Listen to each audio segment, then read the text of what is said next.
Hello and welcome back to another episode of the Help Us Here podcast brought to you by the Beyond Compulsion Academy. Today I'm joined by Mary Paulus once again. How are you doing today, Mary? I'm doing good.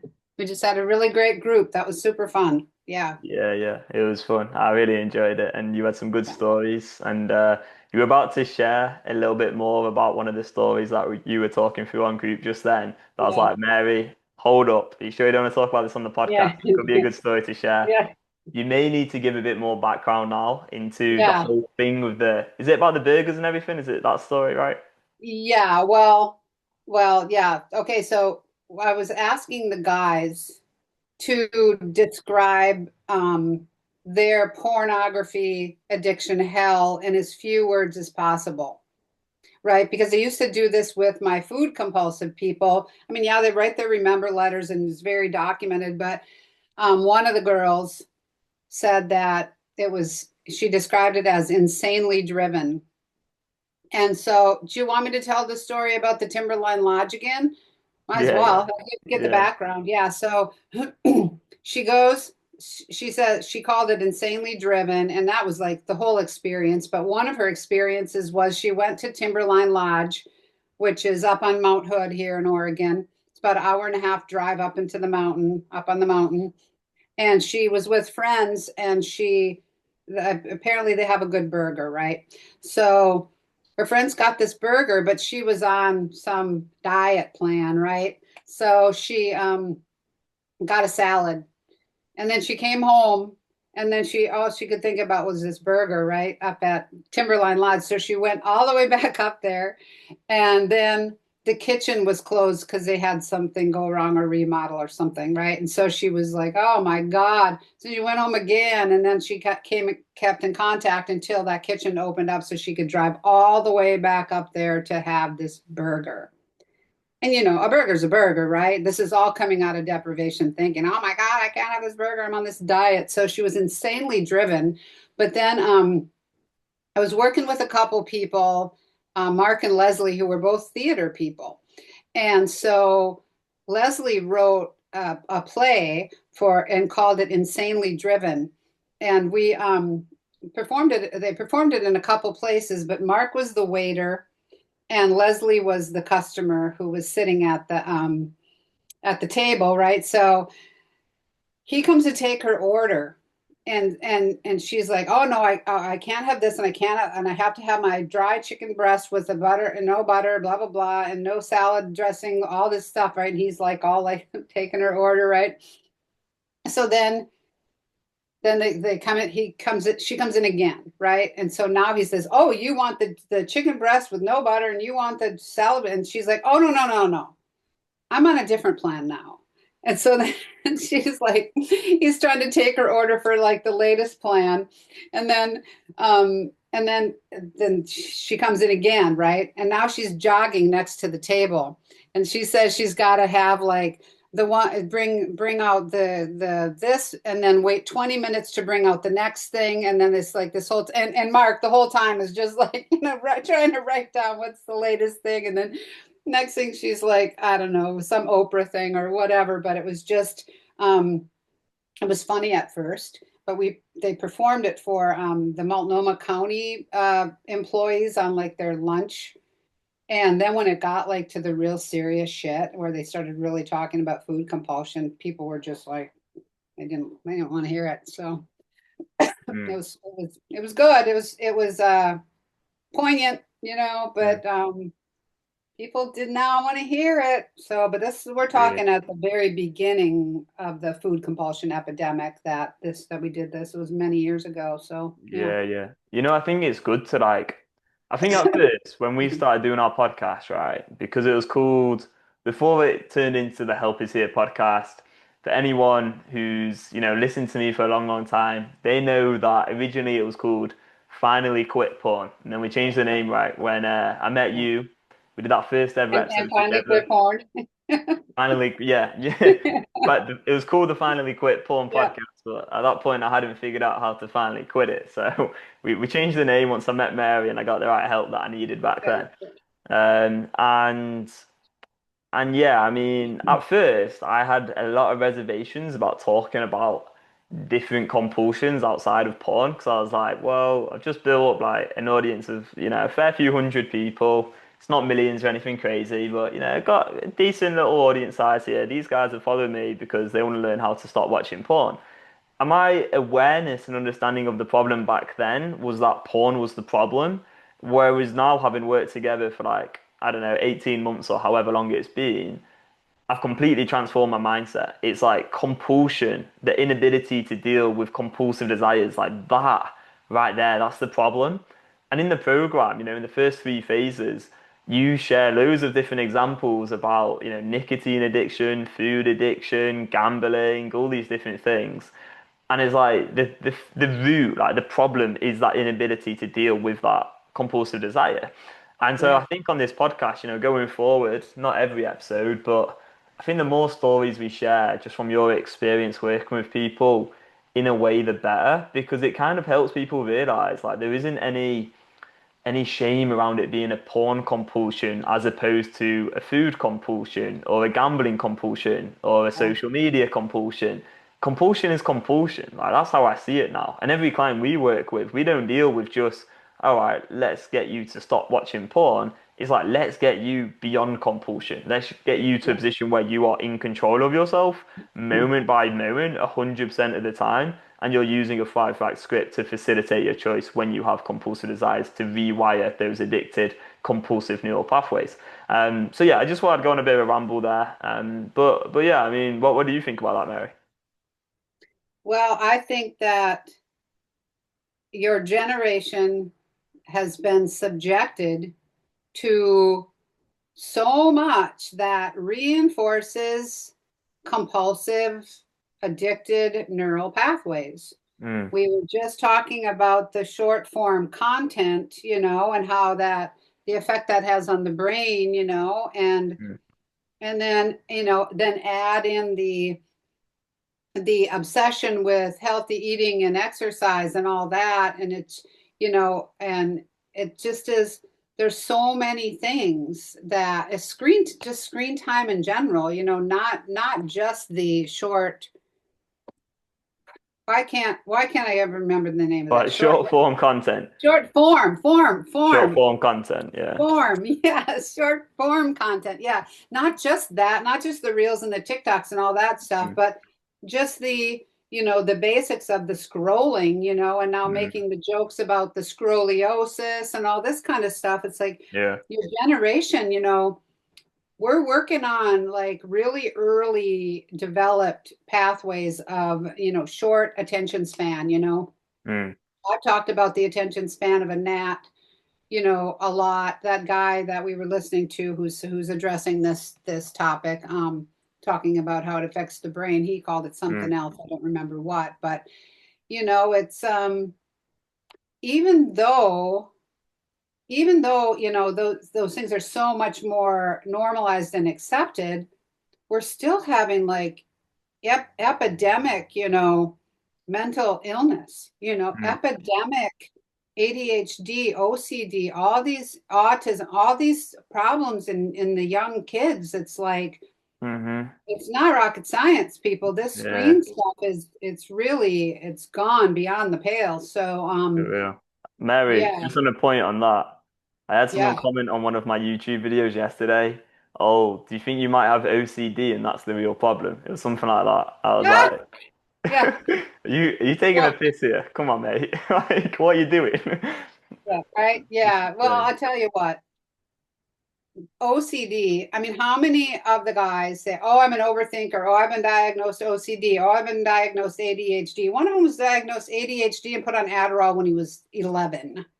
I Mm, mean, good Lord, But if you think about it, when you're in an addiction and you want to do it and you want to stop, and the thing is even though you guys are wired, your generation is wired in a different way, it's not making people happy, obviously. yeah.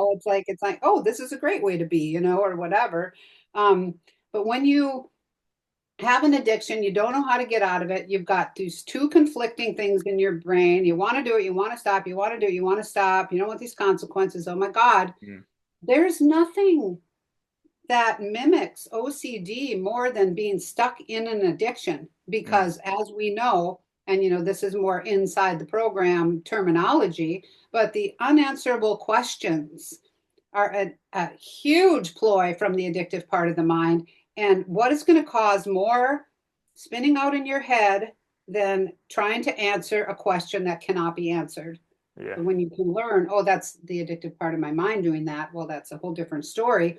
And you can reroute those thoughts and treat them and get out of those Mm. thoughts. But when you're just, woo, of course, OCD, of course, that's what you're going to get diagnosed with, or Yeah. ADHD, because your attention span is incredibly short, you know, Mm. just Mm. in general. So, Yeah, and in the in the program you talk about, the top of your list for like your option B list is peace of mind. It's like this right. is the number one thing, right? And I think that's what enables someone to enjoy connecting maybe with their family, connecting with their friends, their partner better. I think that's what enables someone to have the energy to go ahead and like pursue maybe building a business, leaving their job to go and travel. I think it's that peace of mind which leads to someone wanting to connect, wanting to be there with people and maybe just get things moving and start stuff and improve their life Yeah. rather than they're always stuck trying to solve a problem, which really is just so distracting. Like that's going to take up a lot of your time. And now we've worked Full-time with, job. yeah, like it's a full-time job, as you say. Like I really understand that now. We've worked with four guys now who have stopped watching porn for like a minimum of 1 year, which I find really interesting because I think that goes to show how the problem isn't just abstinence. It's about what's going on in the mind. It's about, okay, well, do you feel 100% in control of yourself? Do you feel like you have awareness of the different thought patterns and the ways in which the neural pathways of compulsivity could be working? I mean, we had a guy who, this guy's probably way beyond compulsion at this point. He seems like he's doing amazing stuff. He seems very well.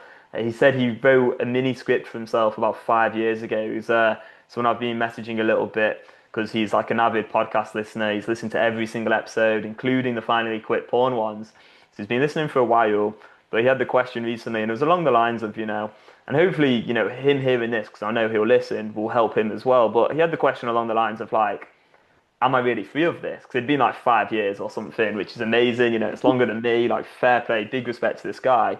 But he had the question that was along the lines of, am I really free of this? Like, is it true that, I'm never going to end up back at porn? It was something like that. And he asked me this question. I said to him very directly, I was like, well, you know, let's say I was talking to you now as a client, what would I say? Well, I would say, number one, disengage from this question. Don't even try and answer it because it's so far in the past or in the future. It takes us away from the present moment, which is where our power of choice actually resides. So we disengage from it. Then what am I choosing to do and why? And we'd think through that choice in that moment because we see the unanswerable questions as a byproduct of still having compulsive neural pathways. Because if you wouldn't be having these questions at all if you didn't still have some neural pathways which is slightly Well, weight I was going less to than say, yeah. Go ahead, Mary. Go ahead. yeah, if you're saying, am I free of this? Mm, Of course, inside the program, we would disengage from that with someone who was, with that mm, we've given the education, working with, and has got the yeah. training, right? But if someone who's truly free of an addiction, who's done this work, who's changed their neural pathways, I'm not going to have this question. I would Mm, never say, hmm, am I really free of nicotine addiction? mm, That literally would never cross my mind. It wouldn't have crossed my mind, maybe, a few months in because I really did the work, went through the withdrawal process, really changed my pathways. It was like, hell yeah, I'm free. I knew that I was free when I hit my peak of withdrawal and I was able to think it through. And I told you before, when I felt that change in my brain, the exact thought was, oh my God, I don't have to smoke myself to death. I mm, knew I was free of that, and then, yeah, there's a little maintenance here and there or whatever. But back to what you were saying about peace of mind, it doesn't matter what the addiction is. And if you think about like food compulsion, you'd think what people would want the most is weight loss, right? mm, But that's not the case. All the people I worked with, number one thing is peace of mind.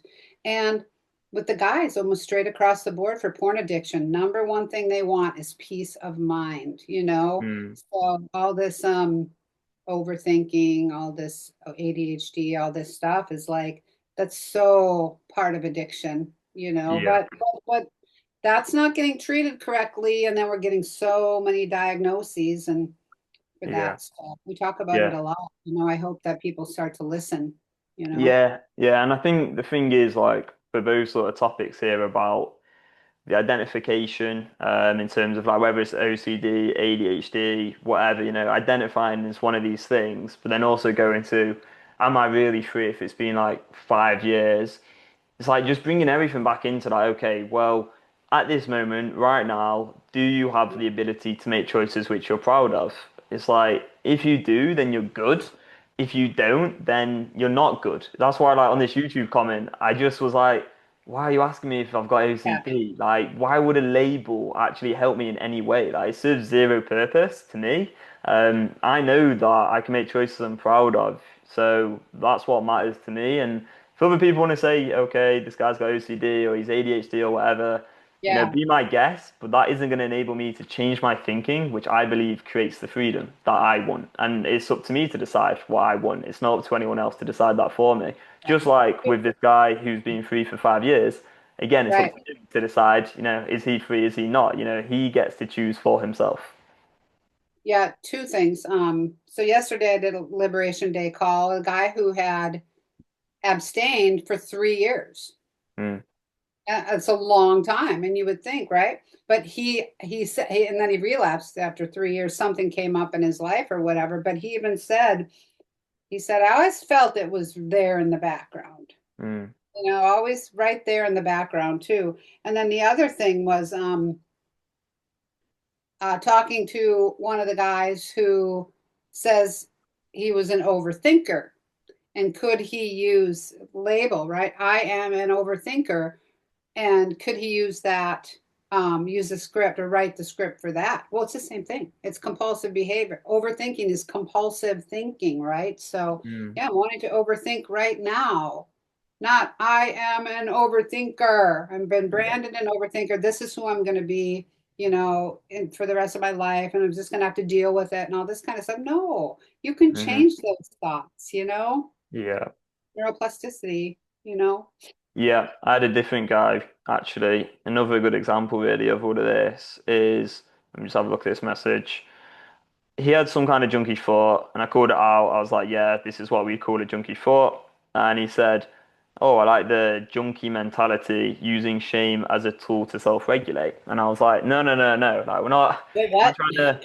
trying to shame you about calling it a junky thought. Like, the thing is with junky thoughts is." There's nothing wrong with having a compulsive desire. There's nothing wrong with having junky thoughts. It's about having the awareness and the knowledge around them so that you can identify them and tear them apart. That's what like freedom is all about to me. It's like, okay, well, you can spot a junky thought, whether it's in your own mind or someone else's, and you can see that's what it is, which is going to be bullshit, basically, from the addicted part of the mind. But if we're not using it as a tool to like shame anyone. It's not to say that, oh, look at you, you've got junky thoughts, this is a bad thing. It's like I Yeah, have I have junky thoughts from time to time, but it's like I don't care because I know how to deal with them. And that's the not position I want everybody. everyone that we work with to get to because you're going to be very, very good. And then you can live literally the rest of your life without ever worrying about relapsing because you're going to understand your own brain, every junky thought, every unanswerable question, how to deal with it inside and out. So then you're literally never going to need to like worry about like relapsing. Like, it's just not going to be an issue anymore. It's just sorted. Yeah, but and using shame to self-regulate, where'd that term come from? That's not something some random guy just says. No, no, I Using don't know shame where. to self-regulate. Yeah. Okay, well, okay. Not only is that not going to regulate your behavior, it's going to make it Mm. worse, you know, because self-deprecation is a ploy of the addictive part of the mind. Yeah. So now we're going to use the shame. So now this is a shameful thing you're doing, so you can't do this. Mm. Oh, phew, hell yeah, you're just going to want it even more. You're going to do it to prove you can, you know? Yeah. So yeah, Yeah. that sounds like some what do they call it? Pop psychology terminology. Yeah. Yeah. I mean, the guy's not in the program or anything. We were just Yeah. like having a little Yeah, I get chat, it. but Yeah. but Yeah. yeah. I mean, the thing is, like, I think it's just so important to get across to people, like, your brain, if you're struggling with, like, a problem with porn, just getting across like your brain is wired a certain way. This isn't to Yeah. do with sexual desires. It's to do with neural pathways which are wired a very specific way, and everyone's susceptible to these neural pathways being wired in this way. Like I was, Mary was. Mary has had neural pathways that have been wired in basically the same way as every client we work with who has neural pathways wired to watch porn. Mary's Yeah. one was nicotine, right? Like, do you want to just talk about that a little bit as well, Mary, and like the similarities between when you were struggling with nicotine addiction versus, my struggle with porn and the other guy's struggles with porn? Because from my understanding now, it's like there's so many similarities, it's insane. Yeah. Well, I could have been diagnosed with ADHD or OCD probably, because I was like, oh my God, I want to stop smoking. I can't stop smoking. How am I going to stop smoking? I kept, and I really literally believed that I was going to be miserable smoking or miserable trying not to smoke. I mean, that's a rock and a hard place right there. I mean, that's what I thought was my future, was my life. Mm, Like there's no way to get past this. And mm. talk about like living in your head and no peace of mind. I mean, how can you find peace in there? Yeah. Either going to be addicted for life. I'm either going to be miserable or miserable. It's like, Mm, so then I would always relapse to smoking because one of those miseries at least had temporary relief when I would get the temporary relief of using the nicotine. But speaking of the nicotine stuff, interesting posts in school that you saw them giving away, were they nicotine pouches? oh my That, God, that was yeah. that was bullshit, man. That got me That pissed mad. me off. Yeah. Yeah, yeah. So I was going to Sheffield on, I think it was last Friday. And Yeah. yeah, I get to the station and I see this team of people, about five or six of them, giving away nicotine pouches. And I was just like, this is actually insane because with what we know about nicotine being highly addictive, it just is so unethical to be giving away something that gets people addicted. I just think it's crazy. And I went up to them and we had a little bit of a conversation. Might go so far to say it was a bit of an argument, to be truly honest. And then I Sure. had to catch a train. One of the guys was this like super, super obese guy who was clearly, addicted to nicotine as well. And he was like, go on then, tell me what's wrong with nicotine. There's nothing wrong with it. It's very safe. I want to understand what do you think's wrong with it. And I said to him, look, I'm not here to explain it all to you, but if you want, just go online and type in, consequences of nicotine or is nicotine addictive or something like that. I had a look myself when I got on the train actually, and yeah, I mean there was just article after article about the consequences. Of course there was, but I think if you're going to be giving away, it's very similar really with the porn industry there. I mean they're giving away content for free, which is highly addictive. Right. It's a lot harder to then challenge them because they're not there in person. They're through a screen. It's all on the internet. But there is people nowadays actually challenging some of the people who run these big porn companies. Well, they're not. Don't get me wrong. I'm not downplaying the porn on the internet because Mm, that really, really fucking pisses me off too. But but the nicotine, I mean, they're they're handing them yeah, addictive drug, but it's all about that gross misunderstanding, right? That and like one of the guys commented in the school about how they are promoting this stuff as treatment for smoking, right? yeah. So we're going to give you nicotine to treat nicotine so they can get away with that. Like vaping is less. And now, of course, the pouches, they're Mm, even more subtle, packed full of nicotine, but you just mm, put them in there, and it's a very subtle thing. It's not even like chew anymore where people have this big old wad and they're spitting all mm, the time and whatever. It's a little pouch and they're giving them mass amounts of nicotine. And mm, it's like, you know, okay, so you're not getting the smoke, the carbon monoxide, you're not getting the vape or whatever, but you mm, know, probably, I don't know what the percentages are, but probably pretty equal as far as lung disease and heart disease.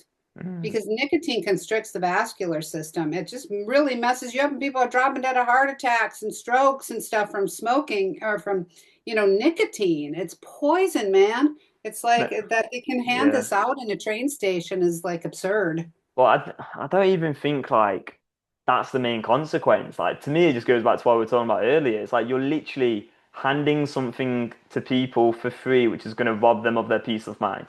Like that is 100%. unethical, straight up. And then I get on the train to Sheffield, spend a lovely lunchtime with my mum. We go get a good Uncle Sam's burger. There's this Uncle Sam's restaurant in Sheffield, which is like an absolute establishment. Like anyone from Sheffield pretty much will know about it. Do great burgers, enjoy that and everything. I wasn't running off going, oh, Insanely driven.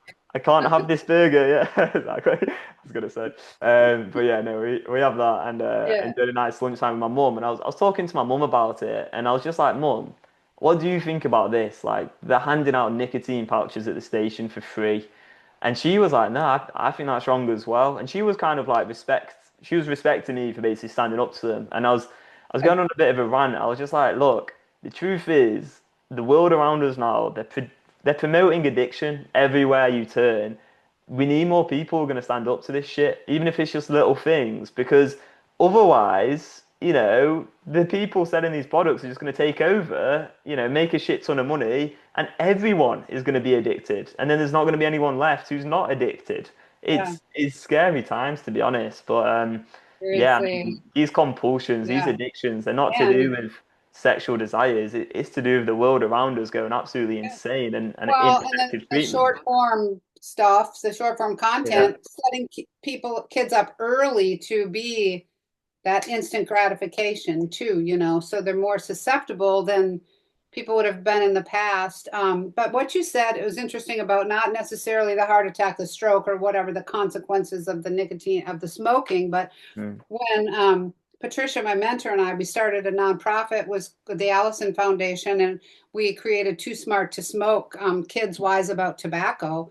mm, And what we taught them about was addiction.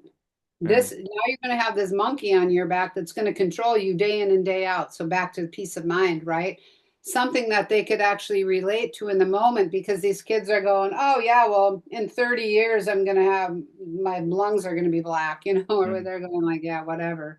So teaching them about the addiction, um, and what it's like to live with an addiction, because that's going to happen to them right away. I mean, I remember desperately trying to, hide my cigarettes and get out of the house. And how am I going to get my fix when I was a teenager, living with my parents? Like, how am I going to get my fix? I need to do this, and Yeah. it's horrible, no peace of mind. Um, but which reminds me Mm. that I really want to get the reality of porn addiction Yeah. going for people. So these kids, young guys can see, okay, this is not this is what your life is going to be if you choose to engage with this. This is Mm. coming from the mouths of the guys that are living with it, Mm. have lived this. And those remember letters, man, if they don't hit home, I don't really know what would. Yeah, yeah. I will, as you asked me to do, I will send out the Thank you. email to all our ex-clients and current clients asking them to send us the remember letter, and so we Mhm. can share them anonymously in the book we're going to create. But yeah, if anyone is listening who has been a client of ours, you will obviously have your remember letter. So I will send you an email at some point soon. But yeah, if you could send over your remember letter, it's going to be very, very useful towards Yeah. spreading the awareness really of how big a problem this is and the pain and the regret and the shame and just the whole life that you live when you're in that addiction because it's so common and when you're in it you do feel like you're the only one in it like even just going on like a brain buddy or a no fat forum you may hear a few people here and there but the actual nitty gritty of like no when I get down to it this is actually how it impacts my life it hits home hard. Like it helps you understand like you're not alone. Like there's literally millions of people with these addictions. And as I say, it's not just porn because you've got countless remember letters from the other addictions, and they're very, very similar to the remember letters for the porn stuff, right? Yeah. Yeah. So yeah, and back to that, those nicotine pouches too is like, if they're just handing them to them a couple for free, like in adolescence they say it takes like a couple of cigarettes to become a nicotine addict. Mm, And if they're handing them these pouches, which are jam-packed full of nicotine, whoa, I mm, remember the first cigarette I had, I was just like so dizzy. I thought I was going to puke, I was just yeah. like, oh my God. And then it was like very shortly at that kind of passed. And I went, can I have another one of those? Mm, I'll mm, take another one of those. And then it was like total monkey on my back from that point yeah. forward, you I know? find it quite crazy that people do like develop such a tolerance to it. Like I totally get why they would, but yeah, for me, like if I had a cigarette now, like my head would be flying. Like I remember I was on holiday in Cabos, probably like 2017 or so, with like my friends from school, and we found like some dodgy little off license, and we bought like a packet of cigarettes for about €2 or something, and we'd be having these cigarettes every night. We'd have like two or three, and oh my God, wow, I can't even explain how it hit me in the brain. Like it was a drug. It was a drug, and it is a drug. So there's that. And Well, then yeah, go ahead. well, it's interesting because I see like, I mean, you see smokers, right? Mm, And they just look like they're just smoking, whatever. And like, but you see people vaping, mm, they look buzzed. You mm, can see like someone like is on cocaine and they just are real, just like ooh, jacked up, yeah. right? That's kind of the vaping. And then, Mm, um, and then the pouches are even another level of that. It's like really, it's very powerful drug that I just don't understand. yeah. It's just the gross, like I said, the gross misunderstanding that they can get away with giving these away to people. Yeah, yeah. Before I Did they found were they you, carding people? Did they have to at least be like 18 years old or something?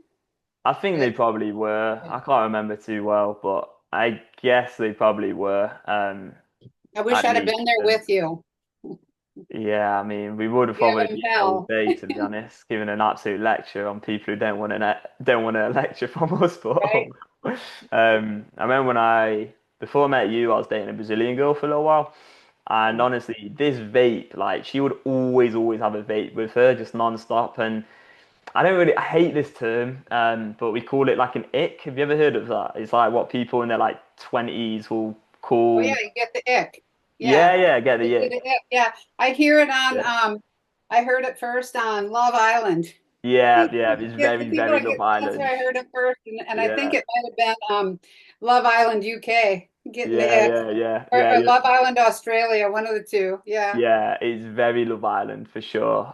Yeah. But that for me was like a bit of a what I'd call like an ick, like just always vaping, just non-stop. Like she'd have it in the bed, she'd have it like literally just everywhere with her, and we'd like stop off and like get her a new one now and then and stuff. It was just a bit grim, really. I mean, I was in my own addiction then, so I didn't even have any understanding of that being like addictive or anything. But Um, yeah, it's and the pretty old whack. ones go in the landfill, right? They just throw them away when you get a new one.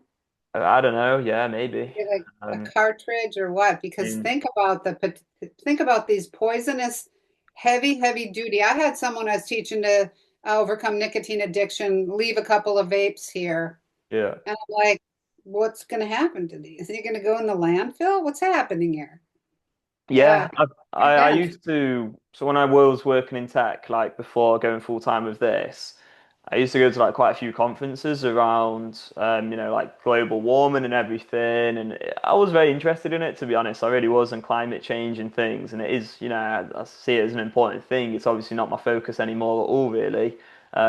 But like there was just never really any conversations around well, how on like a very macro scale do you actually change people's thought patterns so they start acknowledging desires but still choosing to experience the temporary discomfort so they don't choose to go and buy pointless shit that they get marketed every single day. It's like if you could solve that problem, then half the problems would kind of be solved. Whereas it's always like these roundabout strategies of trying to solve climate change when it's just like, well, start marketing random shit that no one needs, and maybe we'll actually like get somewhere and teach people how to actually deal with the desires to engage with these behaviors. And also, let's Let's stop go. normalizing. Let's like, yeah, We're like doing it. stop normalizing all this bullshit as well, because it's just like Yeah, it's so stop with messed up, it. so dumb. Oh, Yeah, so over it. yeah, I know the thing is being out in public. I mean, if I would have been in the train station with you, I mean, I mean, I have a hard time. I don't go out in public that much, but I mean, just over at the art center where I work, I see so much of it. And I mean, I'm already pretty alienated in general. So I'm just kind of like, I kind of zip it, Mm, but just constant normalizing and just, yeah, validating helplessness is like yeah. rampant. Yeah, Yeah, absolutely. sucks. We'll finish on a Atomic Habits quote. I'm just going to go to a random page because I've been There highlighting you quotes go. all day. Um, okay, so how about this then? At least for a moment, rewards deliver contentment. This is about, so this is in the context of, but the more immediate benefit is that rewards satisfy your craving to eat. Um, okay, so yeah, basically it's saying at least for a moment, rewards deliver contentment and relief from craving. Well, I don't know about that. I mean, yeah, they definitely offer relief from craving, but it's Okay. about delivering contentment. Contentment. When I think contentment, I don't think of that as like this little isolated moment. Mm, I think contentment is peace of mind, right? And just mm, being content, not being driven by a thing that I got to go get relief from and I'm going yeah. to change the way I feel. That's not contentment. And don't even call it contentment and don't even call it a reward because people are just going to be like, oh, classic junkie thinking. I'm going to reward myself. And now all the Mm, normalizing, you deserve it because you're suffering. You deserve it and reward myself. All that shit that you just read to me yeah. is all junky thinking that people are going to grab and plug in the helplessness and go and Mm. do their thing and stay stuck in their addiction. Yeah, yeah. And this this one I read out on the group as well a minute ago, but if you binge eat, simply notice that you are eating more calories than you should. Oh, killmenow.com. Oh my God. 20 million copies I sold. can't even, you know, Insane. standard junkie thinking. At least I wasn't binging, so they're still in their addiction. And if you buy into that shit, you're gonna be binging. It's like, oh gosh, the misunderstanding. Oh, killmenow.com. Although, So Mary, I'm not gonna lie, I absolutely despise you saying killmenow.com. Simply, why? I love that. well, I love that joke. I put it in text messages all the time because it creates this little website. yeah. killmenow.com. I mean, I'm probably like one of the least PC people, but yeah, Right. I personally just don't like. I hate to like. I'm not licensing what anyone says, but that is just one thing where I'm just a bit like, oh, it's probably not. Okay. I'm Should sorry. I guess I feel like since I've experienced suicide directly in my life that affected me really intensely, I have a free ticket to say kill me now if I want.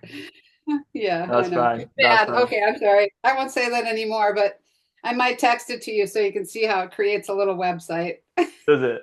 I'll have a look then. Yeah, yeah. Uh, But yeah, no, I I mean have it. another one too, but Go I on. can't remember what the other one was, but it's fun. If you do a little .com, you can type in whatever you want, and my friend and I used to have this ongoing joke. We'd add .com to, like, people would add hashtag, right? We'd add Mm. .com to everything just to make jokes out of things. But Yeah, yeah.